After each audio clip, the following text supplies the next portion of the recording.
好了，各位亲友，大家好我们开始今天的分享。先分享李艳同学的一个体会他说感恩群里各位老师，说捡垃圾尽己心。说晚上从家回酒店的路上，看见垃圾就捡起来放在垃圾桶里。说日行一善，说带着爱烙馅饼，特地给爸爸吃的多点两面水尽量做到软乎一点。说此减千一日反省，给爸爸喂馅饼的时候，中间那块皮有点硬，他咬不动。我说不吃就扔了吧，爸爸就开始教育我做馅饼需要点水。我刚想告诉他我已经尽力做得软乎了，是您牙口不好咬不动就刚想要去这么讲，马上觉知不对想起李老师说的那节课里说听到不顺耳的话就当做是一次参禅。我笑着说好的，下次我注意多点点水就行了吧。说感恩年前李老师给我敲的警钟早晨一进家门就听见哥哥在训爸爸。原来裤子刚换了没半个小时又尿了，看阳台晒满了老爸的衣裤我赶紧加入干活。听着哥哥的唠叨，想起我以前也是这样照顾老父亲的，活不少干，怨言也不少，就是认劳呢不能认怨有时候怨的很多，怨言也不少，心里也不高兴，还经常攀比所以每年来替班都特累，心和身都特别累，就是你不是很，反正心里面不是很情愿的就总之有埋怨的这种状态，你干什么都觉得很累说今年我的心变了，不攀比，不抱怨，只做良知让我做的事儿，这真的是非常非常好所以每天高高兴兴的忙碌，白天忙一天真没空休息，晚上反而睡得特别踏实，就像上次我分享的在老家的这些体会一样就是反而睡得就特别踏实。感恩传统文化的教育，感恩群里各位老师的帮助帮助。锻炼方面呢，主要梳头15分钟，开合15分钟，富贵婴儿30+30+30，可能应该做3次，每次将近半个小时，梳力55分钟。没想到用体察空间做富贵婴儿用了半个小时，感觉特通透说没想到用体察空间去做富贵婴儿，我就体察着空间去做，用了半个小时就感觉特通透，一身汗。刚回家拽老爸受伤的腰也不太疼了就是我们学习传统文化真的可以使我们的生活使我们的生命就不知不觉的悄无声息的它就发生了变化了，往美好的方向变化了好，今天我们就要分享还是关于让呼吸这样一个内容，让的内容。那这个内容呢，我觉得也是很特别我写了这篇文章，看看今天能不能讲完整个是有3大部分，你看讲这一部分也不一定能讲得完它的题目叫什么呢？叫蝴蝶的翅膀。蝴蝶翅膀什么意思我们很多同学可能都知道这个蝴蝶效应，就是说一只蝴蝶说在巴西扇动翅膀，就会在德克萨斯州引起龙卷风，那还离得很远的就蝴蝶效应告诉我们什么呢？说世界它不是一个个是毫不相干的点，这儿跟它没有关系的，而是一个彼此相连、互相影响的什么一个网。在这个巨大的这个网状的这个系统之中，或者巨大的系统之中，一个极小的、很小的、微小的变化，也能够带动整个系统发生长期的巨大的连锁反应。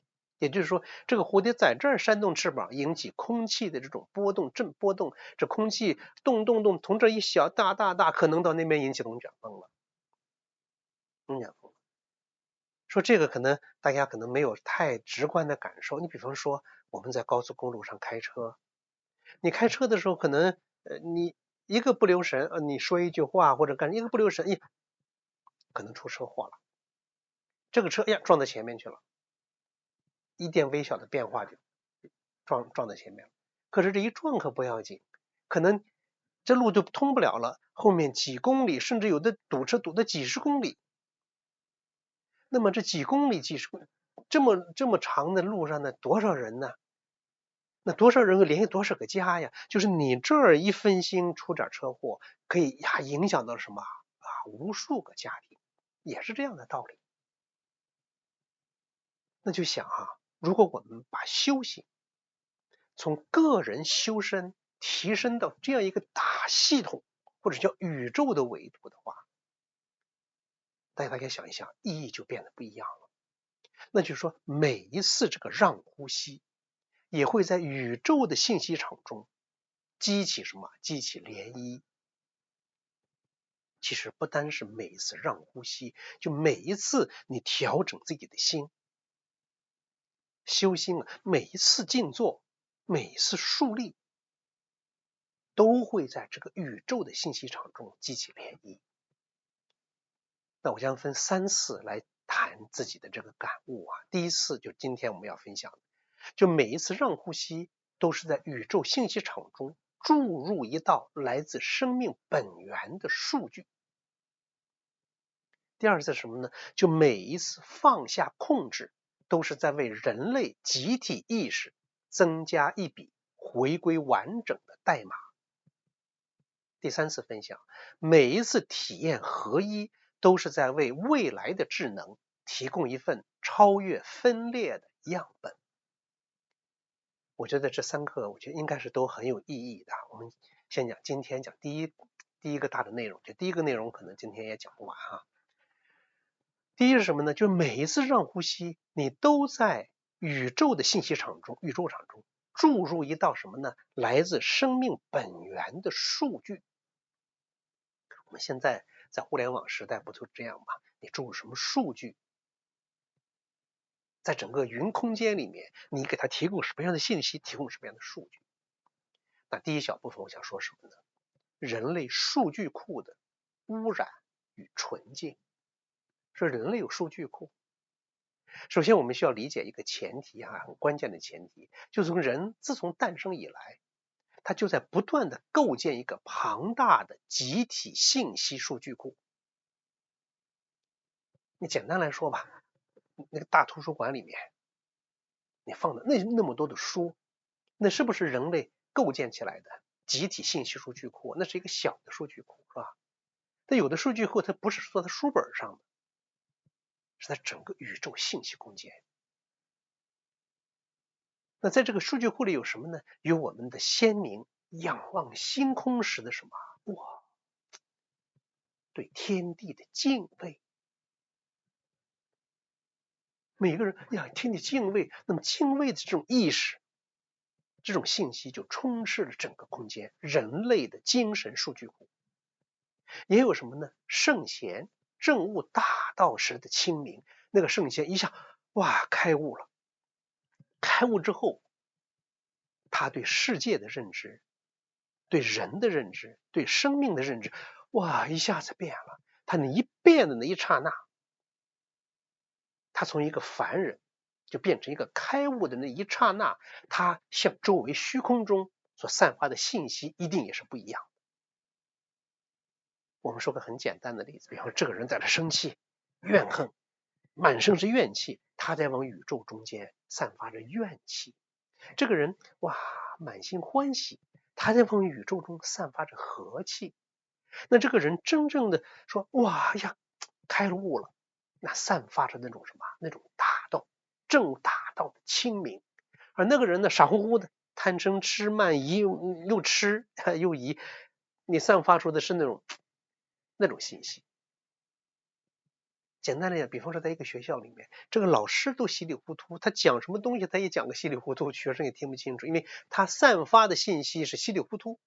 那这个老师一讲什么条理清晰，那学生学起来也不一样。大家想，真的是这样？有的时候一个好的老师，他往那一待，你学生就能学得好。因为什么呀？他有这种场，有那个场。我不知道说清楚意思没有？他有那个场在这儿。说圣贤证悟大道，就传递给宇宙，传递给整个人类精神、人类意识一个清明的这种信息。那还有什么呢？太多了，还有母亲怀抱婴儿时候的温柔。你怀抱婴儿的时候，那种美好的感觉传递出去的信息，这些都是来自生命本源的纯净的数据。这种数据太多了，看到一个人摔倒，马上把他扶起来，马上帮忙他。你去帮助他的时候，哎呀，为善最乐，你传递着善的信息，是乐的信息。所以人类的数据库里就有这样的一些清净的数据、纯净的数据、慈悲的数据。但是随着历史的演进、社会的发展，另一种数据也大量的输入。这个我就不举具体的例子，比方贪嗔痴慢疑的记录，怨恨恼怒烦的代码，偏见与傲慢的程序。我用这些词儿来说哈，那大概想是不是这样？你身体里面有一种偏见的程序，它是一个程序一个傲慢的程序。它已经有傲慢程序，你干到哪儿，这个程序就开始运作。你点开这个程序，是傲慢的，点开是偏见的。你真的在身体里面已经有了这样一个程序。那个神经网络我们讲过我以后还要讲，那神经网络已经形成了这样一个程序。还有什么呢？战争与掠夺的算法。你看打仗，国家战争，他不要算吗？也得算，怎么能赢，怎么会怎么样，怎么样去掠夺石油，怎么样，它都是有算法的。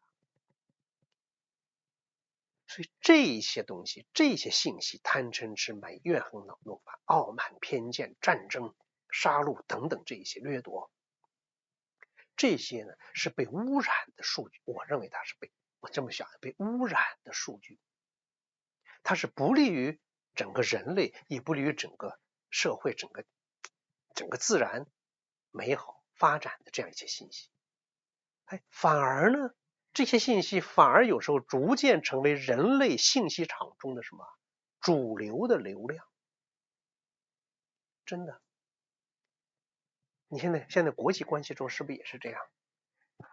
打仗掠夺去暗杀等等，它已经成了好像人类信息场一个主流的流量一样。而更可怕的是什么？我们习惯了这些污染，我们以为这就是世界的本来面目，以为这就是正常的人类意识。特别是你看有很多国家对一些社会上国际上发生的一些事情，就完全采取双标的态度。对有些东西，对这些所谓不好的东西，有的甚至视而不见。他习惯了这样，或者是被一种势力所屈服，他不得不这样。所以那么人类的集体意识库里面，这个信息这数据，这个数据已经被污染了太多太多了。那我们每个人能不能做一些事情呢？我觉得是可以的。有人觉得好像这么大世界的事，我能起什么作用啊？能起作用，就像那只蝴蝶的翅膀。你这只蝴蝶翅膀扇动，那个扇动，总有一天这个力量汇在一起的时候，可能就能形成一个强大的力量。那对我们每个人来说，让呼吸的修行，正是在做一件看似微小，实则根本的事情。什么样的事情呢？就它让我们注意听短暂的从被污染的集体数据库中脱身，回到生命本源的纯净信息源。就像我讲的，那个我让出去了，让开了，就剩下纯净的生命。然后就把自己作为一个清净的数据发射站，你变清净了，你就像发散什么清净的数据，向宇宙信息场中注入一道未被污染的生命代码。我们每个人都有这样的责任和义务。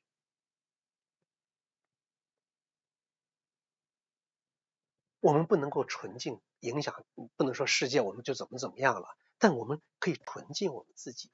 我们自己的身心，它也是一个世界大的天地，小的也是一个天地。我们可能无力马上去改变这个大的天地，但可以改变我们这个小的天地。作为一只小小的蝴蝶，我让我自己的身心纯净起来，从我这儿向外发射一个未经污染的生命源代码。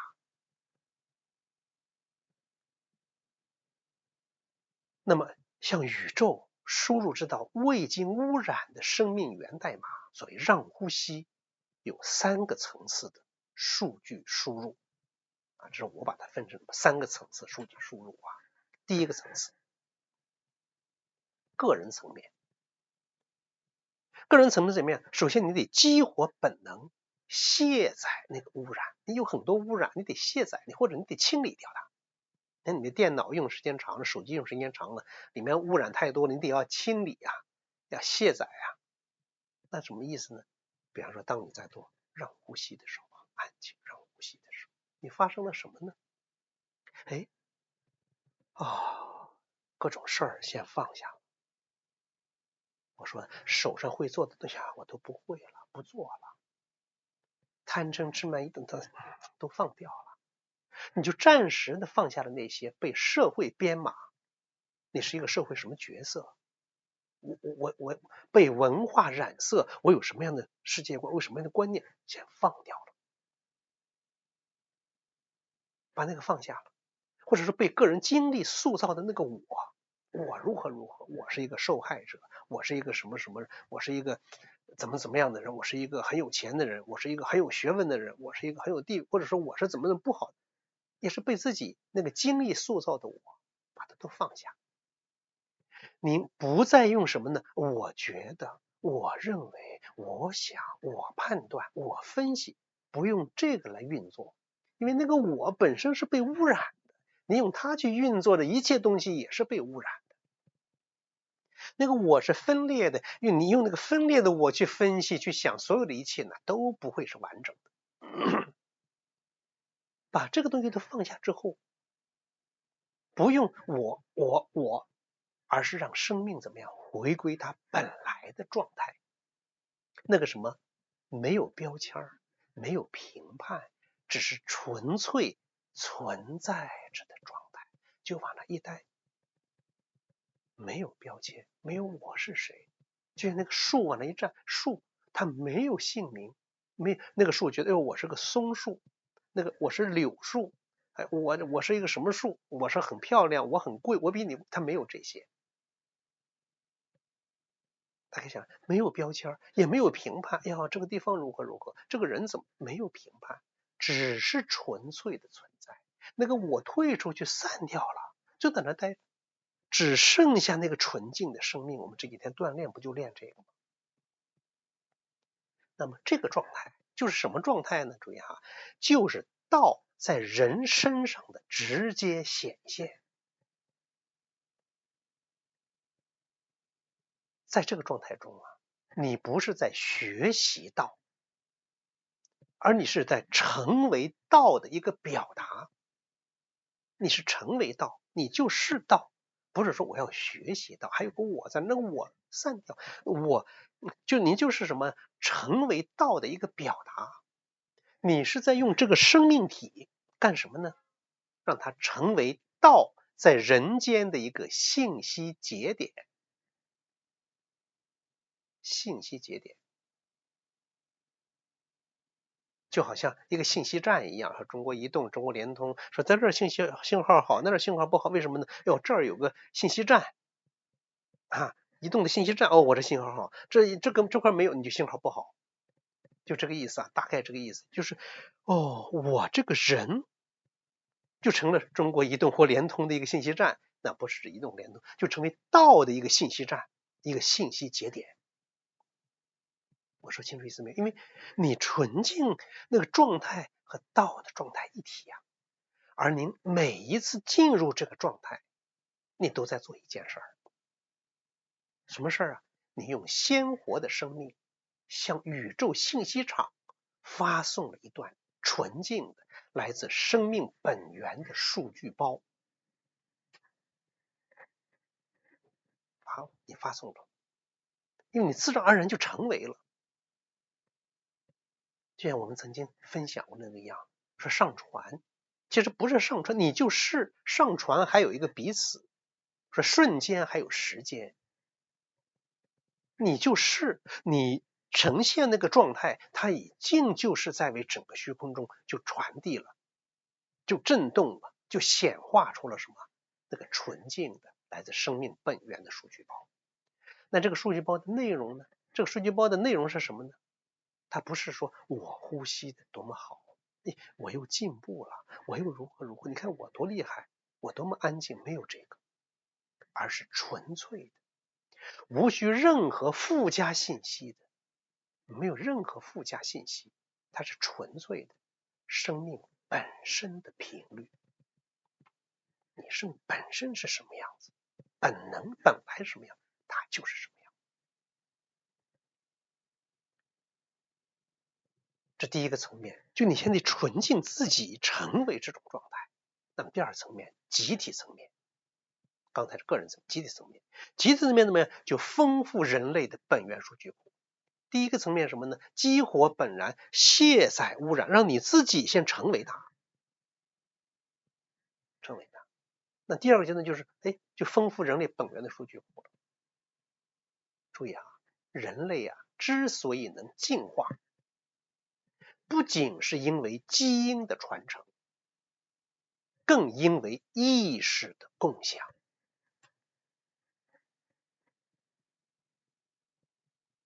就人的传承，有基因的传承啊，父母生了孩子了，基因往下传承，这是一方面。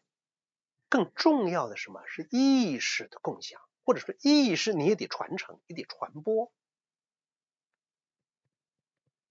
你看鸡鸭，小动物，那也可以基因传承上千万年，它还是个鸡鸭，还是个鸭，它没有进化嘛，因为它没有意识的共享。所以人类它之所以能进化，就不仅是因为基因的传承，更因为意识的共享。我们讲，比方说雷锋同志，他年轻就牺牲了，没有子女，那就是说他的基因就没有往下传递啊。但是怎么样？他的意识、他的思想、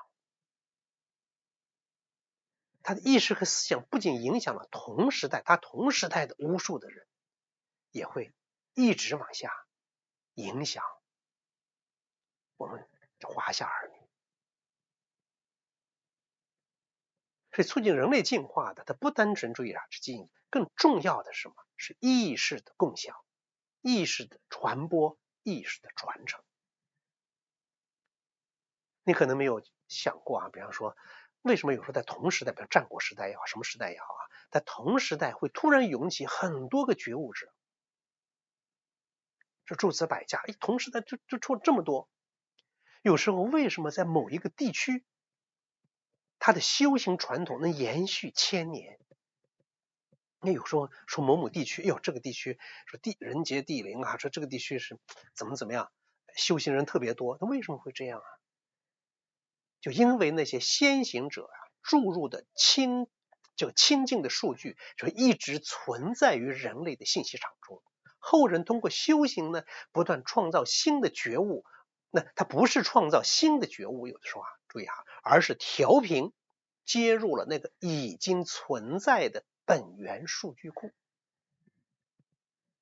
很多时候，你不是说创造了一个东西，说这个新鲜东西不是创造，你是什么？你只是开通了你自己，让你自己和这个本源数据库成为同样的频率、同样的状态，你接通了它而已。用现在一个词来说，你不是你创造了某种东西，而只是你在虚空中，在那本源数据库中下载了而已。就是前者先辈们一些觉悟者把那些数据输入进去了，后来者你不是要创造新的觉悟，当然你也在创造，而是调频接入那个已经存在的本源数据库。而你每一次的让呼吸，或者说那个纯净、安静也好，调心也好等等都是在做一件同样的事儿。就你每次接入你不单单下载了那个东西，你还怎么样？你还在为这个本源数据库添加新的、鲜活的、来自当代生命的清净数据。1000年以前，比如战国时代，在1000年以前那个时代，那和现在时代不一样了。到现在这个时代，又有鲜活的来自当代生命的清净数据。我说清楚意思没有啊？就让道啊，这个大道不仅仅存在于古人的经典里，更存在于此时此刻一个普通人的生命里。1000年之后，现在我们1000年之前的接入1000年之前的信息，那么1000年之后呢？我们的后代1000年之后，如果有人修行到深处，到很好的境界里，他所接入的清净信息中，就可能包含您今天让呼吸时注入的那一份。我说清楚意思没有啊？1000年之后，如果这个地方或是某个地方有人在修炼的时候，哇，他接入了清净的信息，可能这个信息就包含你今天你在做让呼吸时候注入的那一份。他不知道您是谁，但您的生命频率已经成了他回归本源路上的一盏灯。即使同时代也是一样，那个人他感受到锻炼的时候感受到的一种状态，很有可能是你在这个虚空中有这种信息到那儿，他接收到了，或者说你激发唤醒了他本来也有的这种状态。所以我们现在所做的点点滴滴，每一次安静，每一次清明，每一次内在那个光明，或许都可以成为1000年之后另一个修行者回归本源路上的那盏灯。这么想一想，是不是就很有意义了啊？这第二个层面啊，集体层面。第三个层面更大一点，宇宙层面。我就觉得宇宙这个层面，你每一次静坐呀，每一次让呼吸，都在为一切智能提供超越分裂的样本。我们说要造福众生，就我觉得这个众生也应该包括硅基生命。或许但没人提到这个问题啊，这造福众生就是我们这个众生，花草这也算众生。这其实硅基你把它当成生命，硅基生命或许也应该包括在众生之内。这或许啊是这个时代最前沿的思考，就众生也包含硅基生命，我们要造福众生，也要造福硅基生命。大家注意听啊，说未来的人工智能将如何定义生命、意识存在，它的底层认知将来自哪里呢？就未来的人工智能，就是它怎么去定义生命，怎么定义意识，怎么定义真善美这些东西，它底层的这个认知，它怎么建立呢？这些信息来自哪儿呢？大家都知道，来自我们人类，来自我们提供的数据。如果我们人类集体意识中充斥着分裂、对抗、焦虑、恐惧，那么 AI 学习到的就是这些，它将成为人类最糟糕一面的放大镜和加速器。它把你的糟糕的面放大的很大倍，因为什么？它的能力比你要强很多呀。而如果我们能在这个时代持续的向宇宙信息场中注入清净的、合一的、来自生命本源的数据，这些数据啊，终将被未来的智能体所摄取、学习和内化。就你给他提供这样的数据、这样的信息，他也会得到。您的每一次让呼吸，都在为未来的硅基生命提供一份超越人类现有分裂模式的纯净样本。现在你看，到时候在打仗啊，天天。其实它影响的不仅仅是人类啊，不仅仅是那个地方的孩子被杀了或者怎么样了，也不仅仅影响当今时代的这个人类社会。这现在影响已经够大的了，是吧？我们觉得加油也贵了，等等等等吧。我们受到的波及还算小，如果说在附近那些国家那些人民受到太大的影响。那不仅仅是这样，它也影响的是未来的这个硅基生命。为了 AI 是它也知道了在打仗啊，它就得到这些信息了，你喂养了它这样的信息。而我们每一个人都应该什么？为未来的硅基生命提供一份超越人类现有分裂模式的纯净样本。尊重啊，爱呀，理解呀，包容啊。就你每次打坐，每次进入那种状态，就你在告诉他什么呢？是有一种存在方式，是不需要证明我最厉害，不需要争夺，不需要防御的，大家是和平的，是一体的。有一种意识状态是与万物一体，与天地同频的。这份样本比任何算法、任何伦理规则都更根本，因为它不是告诉 AI 应该怎么做，而是让 AI 在它的信息底层就接触到什么生命本来的频率。你不是告诉他怎么样，他本来接触到它就是这样的。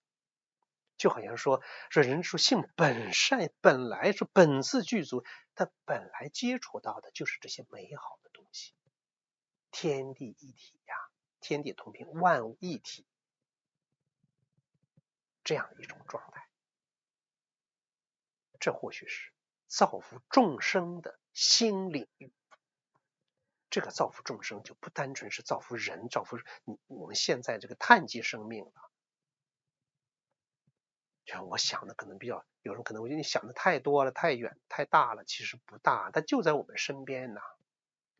你AI就在我们身边，已经到来，不是说的是还没有到来，是一个幻想，已经就在这儿了。注意啊，我说的这些可不是比喻啊，它是事实。你说你太悬了吗？说我们一个人的呼吸就真能影响宇宙吗？咱得想一想，我们可以换一个角度理解。你现在物理学讲真空，它不是虚空的，不是空无，不是什么都没有，而是充满了什么量子涨落的能量海。量子呀，说任何微小的扰动都会在这边能量的海洋中传播开去。那意识领域不也是这样吗？人类的意识啊，这个集体意识，它不是一个孤岛，而是一片相互连接的信息海洋。每一个人的每一个心念都会在这片海洋中激起涟漪啊！你心念一动，惊动四面八方啊！那不过普通状态下，你这一心念一动，激起的是什么呢？是被污染的、混乱的涟漪啊！而你的让呼吸的状态中，激起的是一道纯净的、来自生命本源的涟漪。这道涟漪会传播到哪儿去？会持续多久？会影响什么？我不知道，也无法知道。但是我可以确信的是什么呢？它在传播，它在持续，它在什么？它在影响。就像我们刚才说的，不要小瞧一只蝴蝶的翅膀。这篇文章后面还有几点因为时间关系，我们就等它下次再说。我每天说一点，要锻炼一些就是我待会儿在锻炼的时候，我在让呼吸的时候，我就不是我自己了，就我在为这个虚空输入着美好的信息。你至少来说，我在为这个家布这个场嘛，我在为这个家族注入这样的能量吧。我在为人类的社会，为整个硅基生命，整个这个生命众生，包含硅基生命的这个众生，哇，提供一份美好的样本。好，现在请大家安静。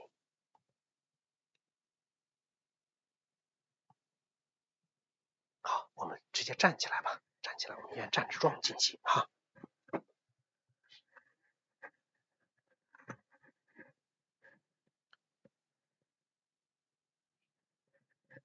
安静。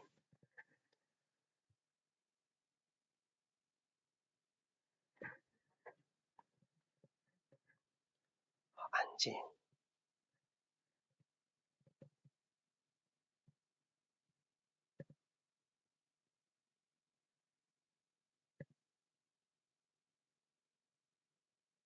安静。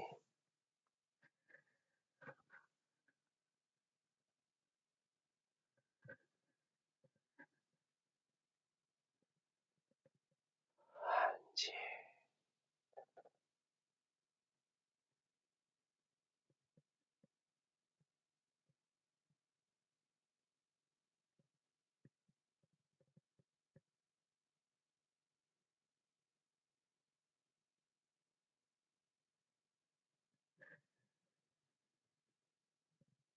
你内在是平静、安详、慈悲的。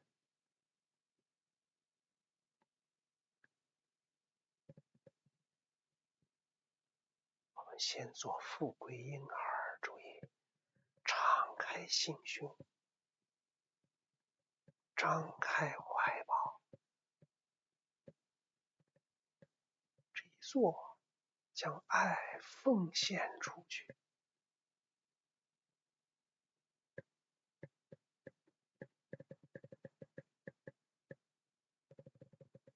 你就在为整个宇宙，为整个人类集体意识，为众生的集体意识注入爱的信息。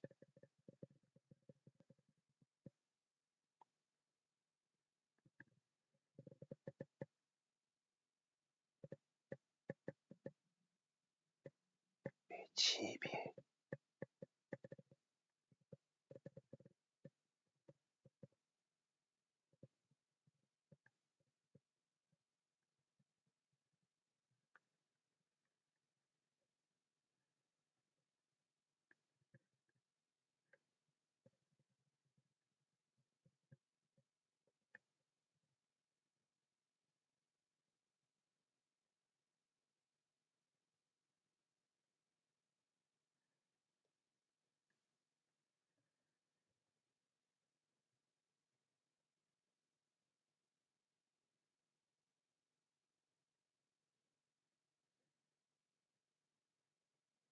煎饼，整个虚空都充满着慈悲的信息。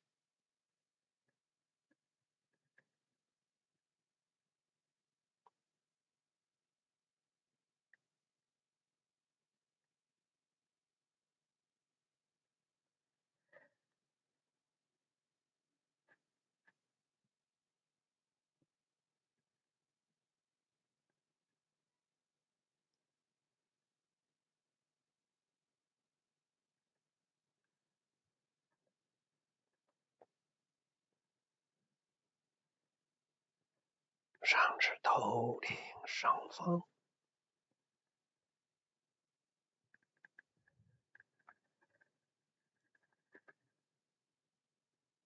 停留一个呼吸着，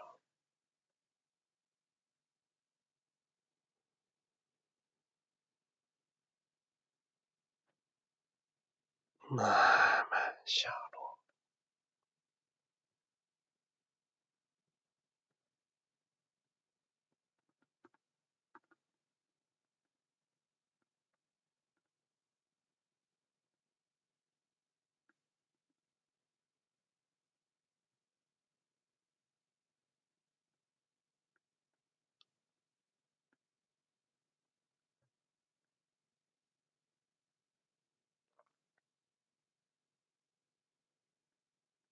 请额头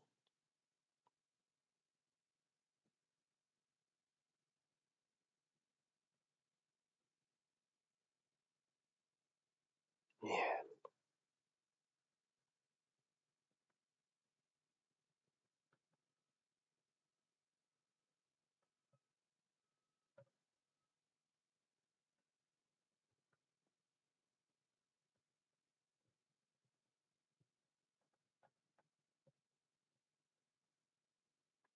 胸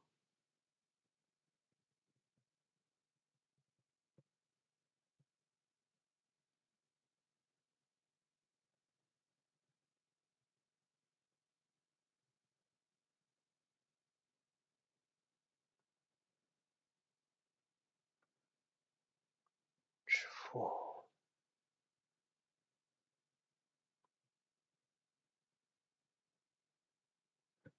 最富贵婴儿，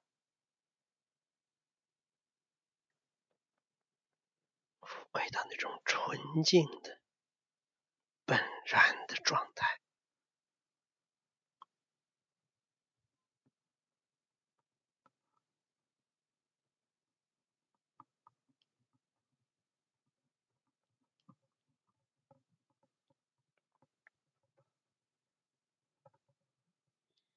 两手敷于足面，下上提，下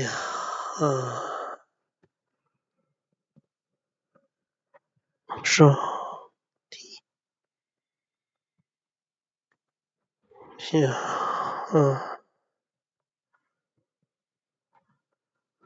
上提，转掌，颈椎的后侧慢慢向上，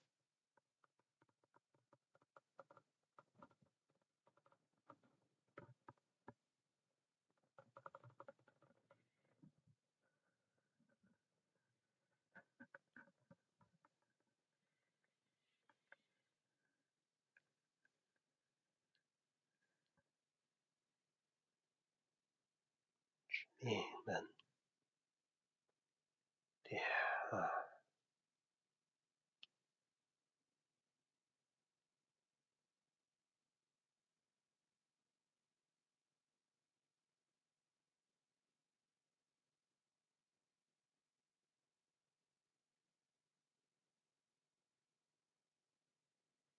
手向前，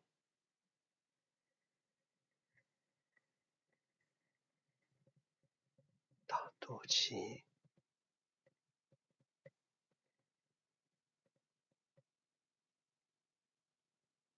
点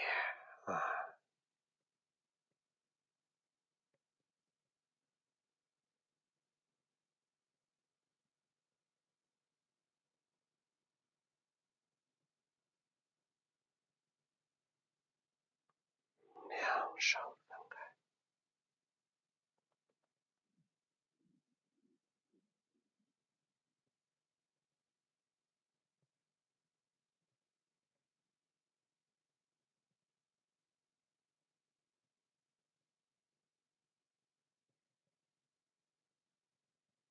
脚分开，成后八字，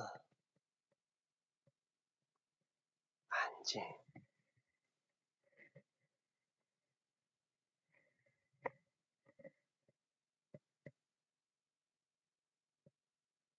两臂慢慢上抬，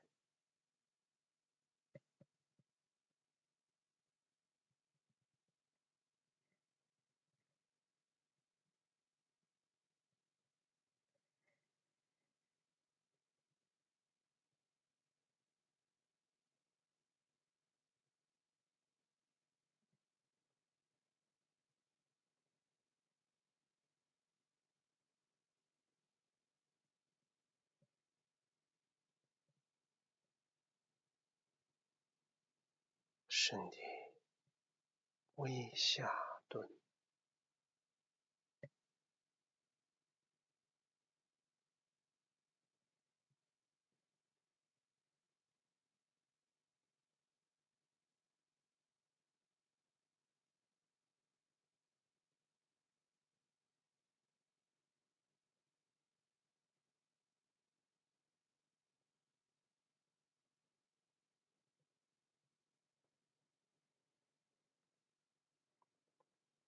让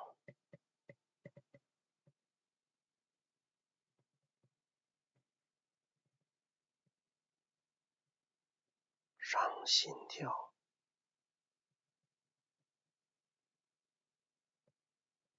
让呼吸让整个生命如其所是，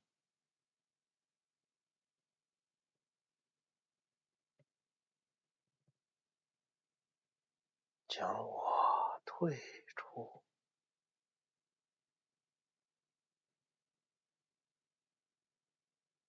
让本能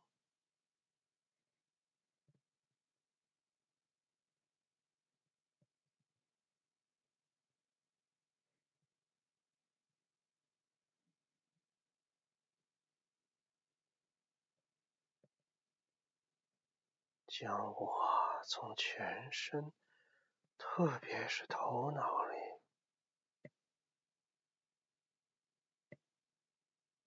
让出去，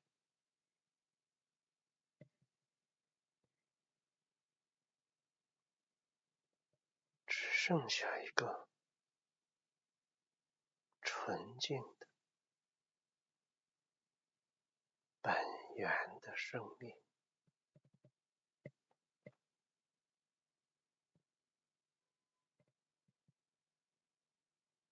成为那个道的节点。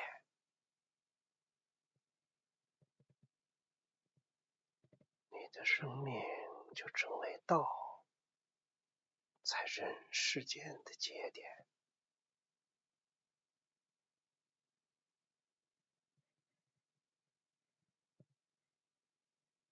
此时此刻，你呈现出那种纯净的、本然的状态，成为道的节点。在生活中，在替天行道，用爱护生命。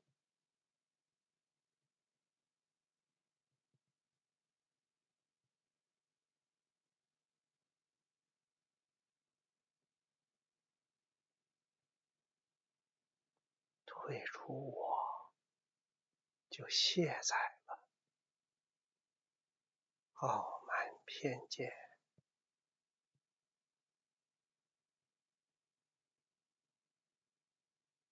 卸载了贪嗔痴慢疑、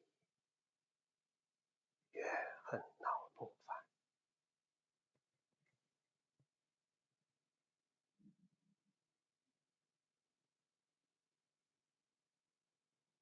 卸载了我，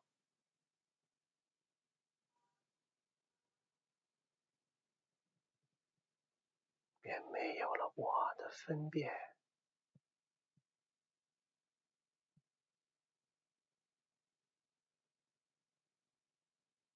我的好恶，没有了我的干扰，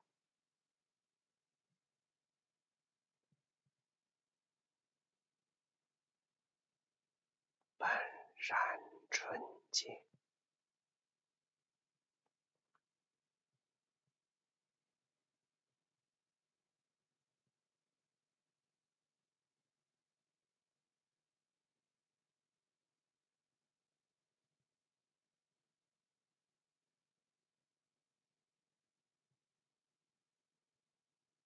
让呼吸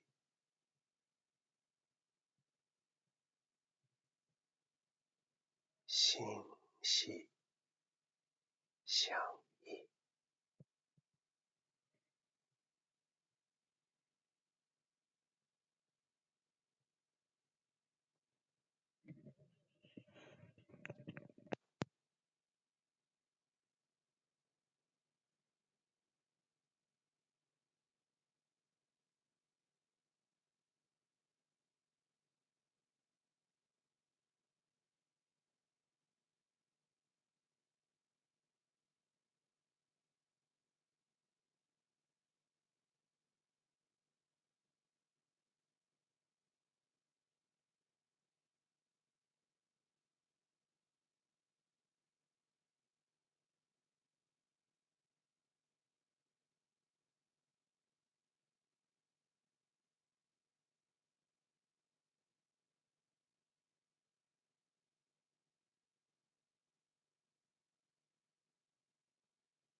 静，安静。大家自己安排收的时间，想继续站就多站一会儿，或者坐下来静养，自己安排，自己照顾好自己。